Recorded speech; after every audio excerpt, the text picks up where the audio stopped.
สวัสดีลูกค้า PCB เนาะ NC ทุกท่านเนาะสายบนเนาะเมื่อนี้น้องประกอบให้ลูกค้าไปเป็นติ่มซุปเนาะผมซุปใส่งานเนาะเพราะว่าตัวเซสองเนาะลูกค้าเลยจะได้แบบไหนก็มีให้เลือกเลยเนาะตัวเซสองนี้เนาะตอนนี้มันประกอบให้ลูกค้าทางเสียบผักกับสำเหนือเนาะพูดบอกเนาะแต่ว่าเขาเอาราคาสูงเนาะตัวนี้เนี่ยแบบหารของไฟนี้อัปเกรดมาอย่างที่ดีเนาะดีสุดแล้วเนาะตัวนี้รับประกันเนาะให้ลูกค้าเนาะ1 ปีเนาะถ้าสมมติว่ายิงไปเบอร์ทึกเราเบอร์ทึกเนาะยิงสุดลมมันลมห้วยอย่างนี้รับประกันนะส่งมาทางหารเนาะตอนนี้ประกอบผมสุดใช้งานเนาะตัวนี้เนาะ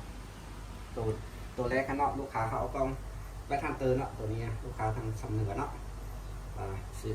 42ค่าเอของหารน้องเนาะตัวนี้มันก็เกิดแต่ว่าตัวเก็บเสียงเนาะ FM5 เนาะตัวนี้ลูกค้า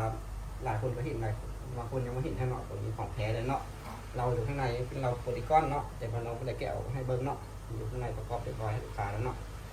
ตัวนี้ตัวเล็กเนาะเล็ก16 แหวนบล็อกทูเนาะกับตัวถังคาร์บอนเนาะตัวนี้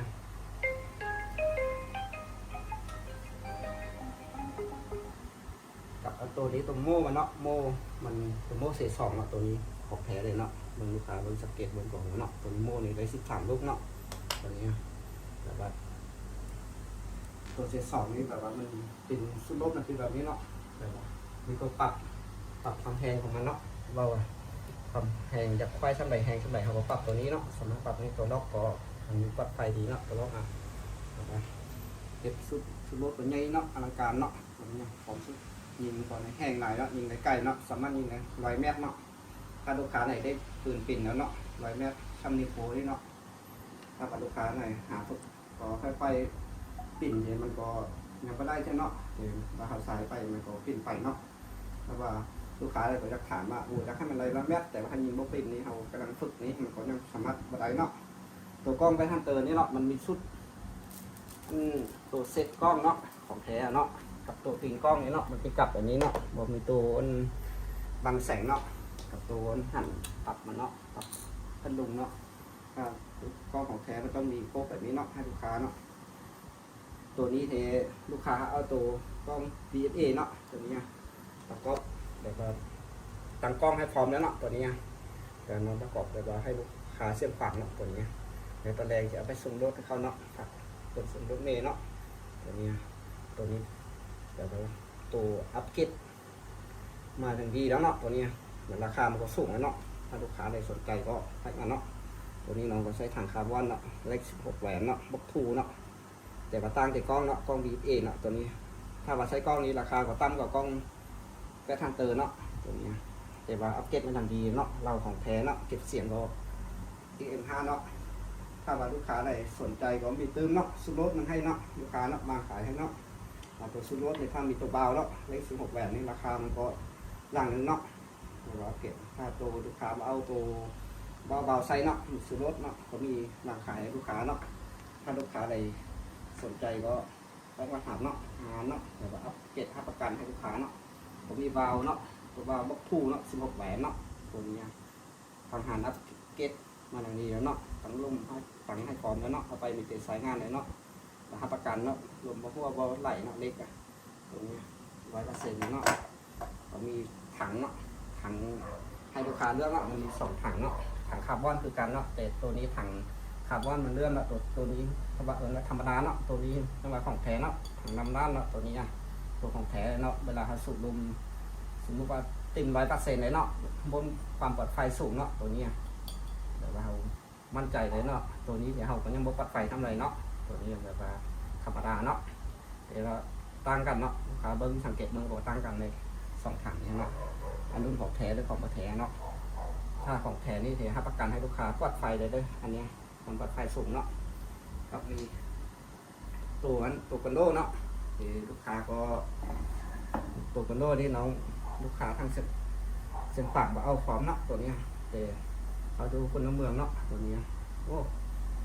ทางหารก็อัปเกรดมาหนักทักเนาะตัวกันโดนี่เนาะเรางาม50 เซนเนาะแต่ว่าลูกค้าว่าต้องการให้เราโพลีกอนให้แล้วเนาะข้างในเก็บเสียงก็ซูโม่เนาะงาม50 เซนเนาะใช้กล้องตัวนี้กล้อง DSA เนาะตัวนี้ อัปเกรดมาอย่างดีครับเดี๋ยวเนาะเบาบริเกตเนาะตัวเบานี้ลูกค้าเขาใช้เบาแบบเนาะ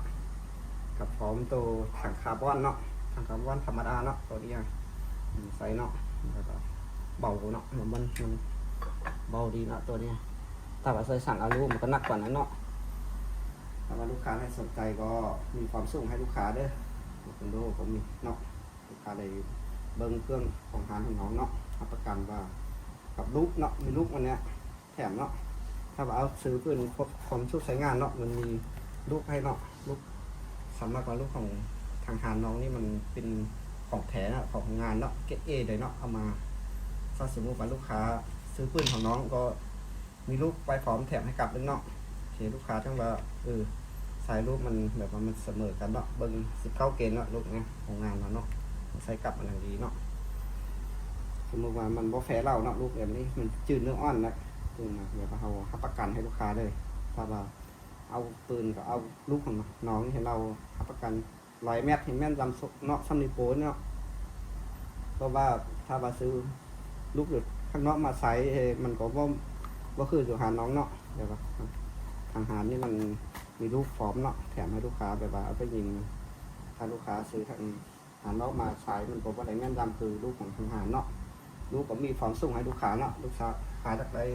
เท่าไหร่ก็มีส่งเนาะพร้อมส่งเลยเนาะอะไรโลนึงเนาะเลยอะไรกัดนึงก็มีขายเนาะแล้วแต่ลูกค้าจะเอาหลายเอาน้อยเนาะจำนวนนั้นราคาจะแจ้งตำหนักเนาะนี่เราอยากแจ้งให้มันละเอียดกว่านี้เนาะถ้าว่าลูกค้าเลยสามารถอยากได้อีกอย่างเนาะก็โทรมาทางวัดแอปของน้องเนาะน้องเจที่ทางวัดแอปทำให้ทางผู้พูดเนาะเพราะว่าเครื่องนี้รับประกันให้เนาะ1 ปีเนาะถ้ามันมีปัญหาภายในสุดรถลุมหัวหรือเรายิงบันทึกสามารถเปลี่ยนได้เนาะลูกค้ารับประกันให้เนาะก็มี2 ช่องทางขนส่งให้ลูกค้าเนาะทางขนส่งเนาะกับทางรถเมล์เนาะถ้าลูกค้าสะดวกทางไหนเนาะว่าส่งให้ได้หมดเนาะลูกค้าทั่วประเทศลาวเขาเนาะว่าดูใส่สามารถส่งให้ได้หมดเครื่องนี้มีรับประกันพร้อมเนาะเดี๋ยวว่าน้องอัปเกรดมาอย่างดีแล้วตั้งกล้องตั้งรุ่มให้พร้อมเอาไปมีแต่เติมรุ่มเพิ่มมาใช้งานเลยเนาะถ้ามีปัญหาอย่างก็ส่งมาทางหารเปลี่ยนให้ใช้งานคือเก่าเนาะรับประกันเลยลูกค้าได้สนใจก็